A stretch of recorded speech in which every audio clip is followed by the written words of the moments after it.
உங்களுடைய பிளாகில் வந்து பஞ்சபூத யந்திரம்னு ஒரு பவர்ஃபுல்லான ஒரு யந்திரத்தை பற்றி எழுதியிருந்தீங்க. அதை பற்றி எனக்கு கொஞ்சம் விரிவாக சொல்ல முடியுமா? பஞ்சபூத எந்திரங்கள் அப்படின்றது வந்து பார்த்தோம்னா நம்ம ஒவ்வொரு விஷயத்துக்குமே இப்போ நம்ம பஞ்சபூதங்கள்னால நமக்கு நிறைய பலன் அதை பேஸ் பண்ணி தொடரணும். நம்ம வந்து எலிமெண்டல் அஸ்ட்ராலஜினே இருக்குது. அதை நம்ம வந்து அந்த அஸ்ட்ராலஜிலேயே நம்ம வந்து அந்த எலிமெண்ட்ஸை தொட்டுட்டு போனால் தான் நமக்கு எந்த ஒரு விஷயமுமே அக்யூரேட்டாக பார்க்க முடியும் அப்படின்ற விஷயங்கள் எல்லாமே நம்ம பேசிக்கிட்டு இருந்தோம். அது மாதிரியே வந்து பார்த்தோம்னா யந்திரங்களுமே அப்படி தான். யந்திரங்களில் இப்போ உதாரணத்திற்கு வந்து பார்த்தோம்னா இப்போ யந்திரங்கள் அப்படின்றது நம்ம சாதாரணமாக யாராவது ஏதாவது ஒரு ப்ராப்ளம் அப்படின்ற மாதிரி இருந்தால் சாதாரணமாக அவங்களுக்கு சின்ன சின்ன யந்திரங்கள் நிறைய இருக்கும், கோயில்களில் இருக்கும், மற்ற விஷயங்கள் இருக்கும், பூஜைகளை நம்ம பண்ணும்பொழுது கொடுப்போம். அது எல்லாமே பலன் தரக்கூடியதாக இருக்கும்.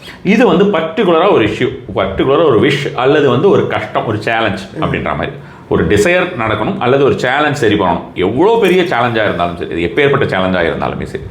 ஸோ அது வந்து பார்த்தோம்னா இப்போ நம்ம உதாரணத்துக்கு நீரில் இருந்தே ஆரம்பிப்போம். இது வந்து நீரில் இருக்கக்கூடிய யந்திரம். இந்த யந்திரம் வந்து பார்த்தோம்னா இந்த நீரில் போடுறோம். நார்மல் வாட்டரில் போடுறது பதிலாக இது பன்னீரில் போடுறோம். ஸோ இப்போ அதோடைய சக்தி இது வந்து பார்த்தீங்கன்னா 7 years வரைக்கும் நம்ம வந்து சொல்லக்கூடியதாக இருக்குன்னு வச்சுக்கோங்க. இது வந்து காற்றில் ஆடுற மாதிரி தொங்க விடக்கூடியது. அது மாதிரியான இந்த யந்திரங்கள் எல்லாமே நம்ம வந்து நீங்கள் கேள்விப்பட்டிருக்கிறது ரொம்ப ரேர் இந்த மாதிரி இருக்கும். இது வந்து காற்றிலே ஆடுறதுக்கு இது வந்து எனக்கு நான் பிளாக்ல பண்ணியிருக்கிறதுனாலே என்னமோ எனக்கு பிளாகை பொறுத்த வரைக்கும் நிறைய இன்டர்நேஷ்னல் பீப்புள் ஜாஸ்தி. லோக்கல் அப்படின்ற மாதிரியான விஷயத்தை விட அவங்க கொஞ்சம் எளிதாக அதை புரிந்து கொள்ளக்கூடிய நபர்களாகவும் இருக்கிறாங்க. ஸோ அது மாதிரி இருக்கும்பொழுது அங்கெல்லாம் வந்து இது எப்படிலாம் பண்ணுவாங்க அப்படின்னா இப்போ இது வந்து சூடு செய்யக்கூடிய ஒரு யந்திரமாக இருக்கும்னு வச்சுக்கோங்களேன். இந்த யந்திரத்தை வச்சு சூடு செய்கிறதா மாதிரி இருக்கும். அதாவது சூடு செய்கிறதுனா எப்படின்னா இந்த மீன் சட்டி, மீன் குழம்பு சட்டி இப்படிலாம் சொல்லுவோம். ஸோ அதுக்குள்ளே வந்து பார்த்தோம்னா மணல் போட்டுட்டு அந்த மணல் மேலே இதை வச்சுட்டு அதுக்கப்புறம் அப்படியே கொஞ்சம் ஹீட் பண்ணிவிட்டு திரும்ப எடுத்து தனியாக வச்சிடுறது. ஒரு நாளைக்கு 2 வேளை அப்படின்ற மாதிரி.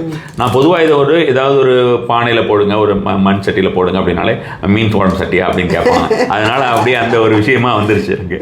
ஸோ அப்போ அது மாதிரியான ஒரு விஷயமாக இதை போடக்கூடிய ஒரு தன்மையாகவுமே இதை வந்து சூடு பண்ணுறது. இது சூடு பண்ண யாராவது ரொம்ப நம்மளுக்கு பர்சனலாக சேலஞ்ச் கொடுத்துட்ருக்காங்க, ரொம்ப ஒரு ட்ரபிள் பண்ணிட்டு இருக்காங்க அப்படின்ற மாதிரி இருந்ததுன்னா அதை வந்து ஸ்தம்பனம் பண்ணக்கூடிய ஒரு விஷயமாக இது இருக்கும்.